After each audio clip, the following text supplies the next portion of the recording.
Thank you for joining us for Practice Advantage Pearls. We're delighted to have with us today Paul Louiselle, the Executive Director of Pediatric Surgical Associates in Minneapolis, Minnesota, a busy practice comprised of pediatric surgeons and urologists. So, Paul, we're on the precipice of that nebulous and ethereal time of healthcare reform, or as some people like to dub it, health pay reform, or here we go, HMO 2.0. Given that, as a specialty medical group, what kinds of things could you point us to for readiness for whatever that healthcare reform might look like down the road? Sort of that crystal ball for things to do to get ready for that today, and what that might look like tomorrow.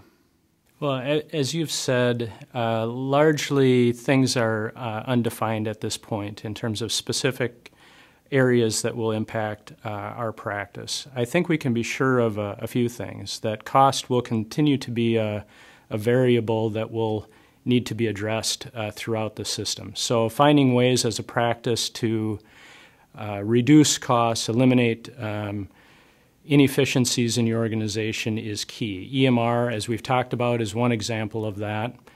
Since we've got that behind us, we're turning our attention to other things within the practice that we can look at. Right now we're looking at a labor management saving device that basically will reduce the number of hours it takes for calculating people's hours. So interfaces with our payroll system is one small example, but those things add up and need to be continually looked at.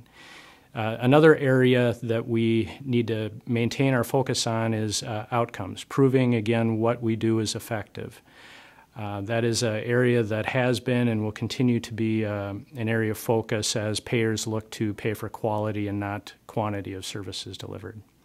And then finally, while the ACO discussion, for example, might not involve specialty providers directly at this point, you should find a way to be at the table in those discussions. And so developing relationships with those that are talking about these kinds of joint ventures or payment mechanisms that will ultimately one day impact you, interjecting early in those conversations is key, I think, long-term to our success.